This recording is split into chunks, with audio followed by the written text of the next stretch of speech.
Hi friends. ഇപ്പോൾ big boss വിശേഷങ്ങളുമായി ഞാൻ വീണ്ടും നിങ്ങളുടെ മുന്നിലെത്തിയിരിക്കുകയാണ്. മാത്രമല്ല എൻ്റെ ഈ കൊച്ചു ചാനൽ നിങ്ങൾക്ക് ഇഷ്ടമായാൽ എന്നെ സബ്സ്ക്രൈബ് ചെയ്യാൻ മറക്കരുത് കേട്ടോ. Bigg Boss Malayalam season 6 ticket to finale task പുരോഗമിക്കുമ്പോൾ അഭിഷേക് ബഹദൂർ മുന്നേറുകയാണ്. ആദ്യ ദിവസങ്ങളിൽ പിന്നോട്ട് പോയ ജിൻഡോ ഇന്നലെ 2 ടാസ്കുകളിൽ വിജയിച്ച് 6 പോയിന്റുകളുമായി 2ാം സ്ഥാനത്തേക്ക് എത്തി. എന്നാൽ ജിൻഡോ ജയിച്ച 2 ടാസ്കും ബിഗ് ബോസ് മെയിൻ എപ്പിസോഡിൽ കാണിച്ചില്ലെന്ന പരാതിയാണ് ഇപ്പോൾ ഉയർന്നു വരുന്നത്. ഇന്നലെ നടന്ന 3ാമത്തെ ടാസ്കായ പൂച്ചക്കാരൻ മണിക്കെട്ടും എന്ന ടാസ്ക് മാത്രമാണ് ഇന്നലെ എപ്പിസോഡിൽ കാണിച്ചത്. ഈ ടാസ്കിൽ ഋഷിയും ശ്രീധവും വിജയിക്കുകയും ചെയ്തു. ജിൻഡോ ജയിച്ച ടാസ്കുകൾ രണ്ടും ബിഗ് ബോസ് പ്ലസിലാണ് കാണാൻ സാധിക്കുന്നത്. ഇതോടെയാണ് ജിൻഡോയുടെ ആരാധകർ വിമർശനവുമായി രംഗത്ത് വന്നത്. കഴിഞ്ഞ കുറച്ച് ദിവസമായി ജിൻഡോയുടെ ഗെയിം ബിഗ് ബോസ് വലിയ തോതിൽ പുറത്ത് കാണിക്കുന്നില്ലെന്ന ആരോപണം ശക്തമാണ്.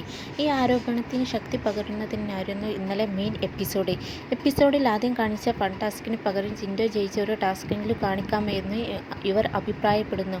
പുച്ചേക്കാരും മണിക്കെട്ടും എന്ന ടാസ്കിനിടയിൽ ജിൻഡോയും ഋഷിയും തമ്മിൽ ഇന്നലെ ചെറിയ രീതിയിൽ ഏറ്റുമുട്ടുന്നതും ഇന്നലെ കാണാൻ സാധിച്ചു. മാല ആദ്യം ആരാണ് ഇട്ടതെന്ന് സംബന്ധിച്ച തർക്കത്തിനിടെ ഋഷി ജിൻഡോയുടെ ശബ്ദം ഉയർത്തി സംസാരിക്കുകയായിരുന്നു. ജിൻഡൊപ്പം വെറുതെ എന്നെ കള്ളനാക്കണ്ട, എൻ്റെ അടുത്ത് കളിക്കാൻ നിൽക്കരുത് എന്ന് പറഞ്ഞ ഋഷി ശബ്ദം ഉയർത്തുകയായിരുന്നു. അതേസമയം തന്നെ ജിൻഡോ ടാസ്കുകളിൽ പുറകിലേക്ക് പോകുമെന്ന ആരോപണത്തിന് ഇന്നലത്തേത് കൂടി മറുപടി ലഭിച്ചില്ലേ എങ്കിലും ജിൻഡോയുടെ ആരാധകർ ചോദിക്കുന്നുണ്ട്. ജിൻഡോ ടാസ്കുകളിൽ പിറകിലാണ്, ജിൻഡോ ഡൗണാണ്, ഒരു ടാസ്ക് പോലും ജയിക്കാൻ പറ്റിയിട്ടില്ല എന്ന് പറഞ്ഞ് കറിയുന്ന കുറച്ച് പേർ അഭിഷേക് ടാസ്ക് വിൻ ചെയ്ത് തുടങ്ങിയ ശേഷം വോട്ട് സ്പ്ലിറ്റ് ആക്കാൻ ഉയർന്നു വന്നിട്ടുണ്ട്. ജിൻഡോയുടെ ടാസ്ക് പെർഫോമൻസ് എന്തായിരുന്നു എന്നും എങ്ങനെയായിരുന്നു എന്നും ബിഗ് ബോസ് കാണുന്ന കൊച്ചു കുട്ടികൾക്ക് വരെ നന്നായിട്ടറിയാം എന്നും ജിൻഡോ ആരാധകർ പറയുന്നുമുണ്ട്. ടിക്കറ്റ് ടു ഫിനാലയിൽ ഒന്നിന് പിറകെ ഒന്നായി അയാൾ 2 ടാസ്കുകൾ പുഷ്പം പോലെ വിജയിച്ചിരുന്നു. പക്ഷേ അതാരും ശ്രദ്ധിക്കാൻ അനുവദിക്കുകയുമില്ല ചിലർ. തഴയാവുന്നതിൻ്റെ പരമാവധി തഴഞ്ഞ് ഒരു മൂലക്കെത്തിയാലും ചിലർക്ക് ഇഷ്ടമുള്ളവർ ഈ സീസണിൽ വിജയിച്ചാലും പ്രേക്ഷക ഹൃദയങ്ങളിൽ സ്ഥാനമുള്ളത് ഒരേ ഒരാൾക്ക് മാത്രമാണ്.